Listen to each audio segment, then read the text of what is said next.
What's going on, everyone? So the Los Angeles Clippers and Paul George seem to be far away in active extension talks. We got reports that said that basically both sides have not been able to come to an agreement. And yes, you have the offseason, so there's still plenty of time. It's not something that's like, oh, dire need. And in all honesty, they probably should stove it until they get into the offseason, because you're right in the thick of like the end of the regular season. You're at the home stretch here. The Clippers have really been struggling lately. Last thing you need is to kind of just have these little things that all of a sudden cause just mental lapse and issues and stirs in the locker room and all these problems that could arise by you continuously having Paul George contract discussions, and they end up falling through, right? So to me, it's just like, leave it alone.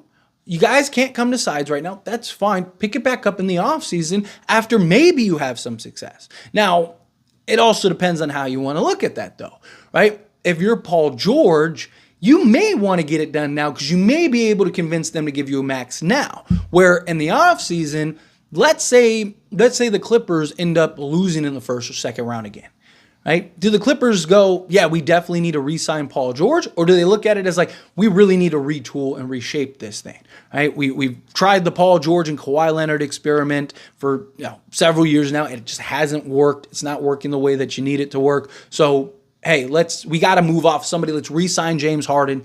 We have Kawhi Leonard long term. All right, and let's go try to find some more complementary pieces that could maybe help better structure this lineup, maybe give us a little more depth, things like that. And now Paul George is looking for his next destination.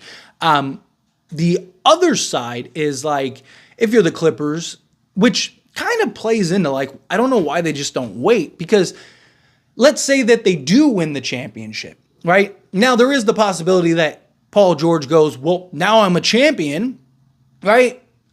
I don't need a max from you. I go somewhere else, go play where I want to play, right? And now you lose him, and it's like, man, we just ruined a championship contender.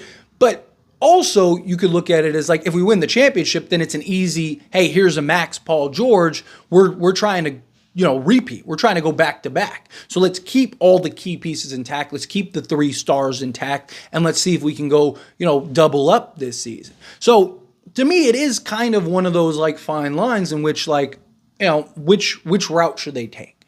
Now, to me, if you're Paul George, this is a sign like this is it, right? Like, they were looking to trade you in this past offseason. Based on reports, the Knicks had you. They just decided that they didn't want to give up as much as they wanted, as much as being asked to acquire you, which, credit the Knicks, because that's kind of been the Knicks' history, right? The injury-prone, aging star who, yes, Paul George still has plenty in the tank, or it looks like he has plenty in the tank, and he's been excellent, but it's like there's a lot of concerns like, okay, do we bring him in? How long do we have? How long is our ceiling for before, all of this comes crashing down? So, and then you overpaid for it on top of it. To me, it's like, okay, the Knicks, I think, made the right decision, because you can always pick it back up come the offseason, right? If you think Paul George is that piece that you need, well, now it's like, well, Clippers, you're going to lose him for nothing, so you might as well get something, and then maybe the Knicks can work something out to go acquire Paul George or another team. Because the thing is, the Sixers seem to be the team that is really like, we need to get Paul George. Let's go get Paul George. And they actually would have the money to sign him outright. No real contenders next season outside of them have the money to sign him outright. Anything else would have to be like a sign and trade, right? So like, let's say he wants to stay in LA. Right? If he wanted to go to Lakers, well, then they have to work out some sign and trade. He can't just sign with the Lakers. If he wants to go to, say, Denver, right? Like, you'd have to work out a sign and trade. If you wanted to go to Oklahoma City, right? You have to work out a sign and trade. The Pacers, they would have to work some stuff around, but more likely than not, it'd have to be some form of a sign and trade, right? So there's things that could work in Paul George's favor, and also the Clippers' favor, where it's like, we're not going to lose him for nothing, right? Because he's not going to want to go to like Detroit, right? He's not going to want to go to some rebuilding team. He's only getting older. He wants to contend for championships, right? Obviously, he wants his money. So we're going to get some pieces back. We're going to get something back in some type of trade that maybe we could use to flip to go get something else that's better, or maybe we like those pieces and we can go from there. the biggest threat would be the Philadelphia 76ers, because they could just get and sign Paul George outright. Paul George gets to the East.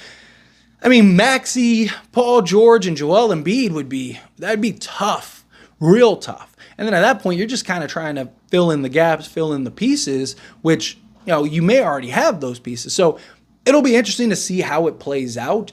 But I think ultimately it's going to boil down to, what does the Clippers' season and success look like, right? Like, you look at the Clippers early on. They go and make the trade for James Harden. They're an absolute mess. They're like 0-6, right? And then James Harden hits this like and 1-3 to win the game. And it's like, they just figured it out. It was actually very weird. It was just like that one sequence just changed the tides for the Clippers. And then they were off to the races and were literally one of the best teams in the league, and looking like, oh man, this team's going to be terrifying, right? Like, this team really could go win an NBA championship. And then the last like month and a half, like, you get through January, you get like, and it's just like, they've basically been a 500 team. It's like they win a game, lose a game, win 2 games, lose 2 games. And it's just like, what happened to that team that we saw that was just running through the league? Now, again, could it just be, like Kawhi missed a couple games, Paul George missed a couple games, right? It's just kind of like, we're basically locked for that 4 or 5 seed. We don't really care so much about that. We just want, to get in the playoffs healthy. Like, teams just go on slumps. Teams just go on like little moments. I mean, even Boston's just lost 2 straight, right? Like, you could look at it and go, it's just kind of that little hiccup. Problem is, it's like right towards the end of the season, and this is usually when you're trying to gain momentum. This is usually when you're trying to like figure out where do you want to land as far as seeding goes, things like that. Also, it's just the kind of antics, right? Like, Kawhi Leonard shooting a 3 and James Harden goes out there and tries to block it. It's like, I understand you're winning, but come on, dude, like, you're trying to build good habits for the playoffs. You're trying to build good habits for a championship. It's not the only guy that has a championship on that team is Kawhi Leonard, as far as the stars go, right? It's Kawhi Leonard. Like, if anything, you should be as quiet, humble, and, within the plan as possible, because you're a guy that just completely disappears in the playoffs, right? So you have a history of just vanishing. And then, Paul George, same thing at times, right? He's had great playoff moments, but he's also had playoff moments where, he just, where is this guy? Who is this guy? So my thing is like, there just seems to be a lot of stir with the Clippers right now that isn't good. And if that translates come the postseason, the Clippers, again, could have a very disappointing season. And here's my thing with the Clippers, and I've said this before, like, I just can't believe in you until you prove to me otherwise. Right? It just doesn't. Every year for the last like 10 years, it's the Clippers year. Every year, the Clippers are this, the Clippers are that, blah, blah, blah. And every year, they're disappointing. Every year, they drop the ball. Every year, they're a second-round exit. It's like, so until I can see you actually get over the hump, I can't really believe in you. I feel that way about the Celtics. I know the Celtics are just running through everybody this year, but we see this year after year, and they get to the conference finals or they get to the NBA finals and they just can't get over the hump. Is this the year that the 2 teams get over or one of them gets over the hump? Could they both meet in the finals? Maybe. It's very possible. But it's just, again, I need to see it to believe it. And then this could be your last stint. This could be your last go-around. If you have another disappointing season, are you really bringing back Paul George? It's like, we've already seen this song and dance for the last, 7 years. Like, do we really need to see it again? I mean, how much longer do we need to see Paul George and Kawhi Leonard just keep losing? Right? How many years do we need to see you guys just, miss games because of injuries and miss the postseason or, get to the postseason? Now you lose in the second round to a team that you should probably beat. It's a tough spot for them to be in. But it's, all this noise with Paul George and the contract things, it just, all signs are pointing to like, hey, this is it, right? Paul George and the Los Angeles Clippers, this is your last go. If you win it, great. If you don't, sorry. Life sucks, right? Sucks to suck, right? Kind of is how it's feeling like. But anyway, as always, this is a discussion. I pass a question on you. Let me know your thoughts and opinions down in the comments below. What do you think? How do you feel? Or your thoughts on Paul George? Do you think that this is his last go-around with the Clippers? Do you think that, no, Clippers need to keep him long-term, right? Do you think that, like, hey, no, we need him, right? Like, keep Paul George even over James Harden. What are your thoughts on the Clippers as a whole? Do you think that they finally get over the hump this year? Do you think that they win anything? Do you think, nah, like I just don't buy it? Whatever your thoughts are, however you feel, I would love to hear it. So let me know down in the comments below. That being said, if you haven't liked this video, hit that like button. Helps me out a lot. Lets me enjoy these types of videos, and I truly appreciate it. If you're not subscribed to the channel, hit that subscribe button. Turn on the bell notifications. Appreciate y'all. See you in the next one. Thank you.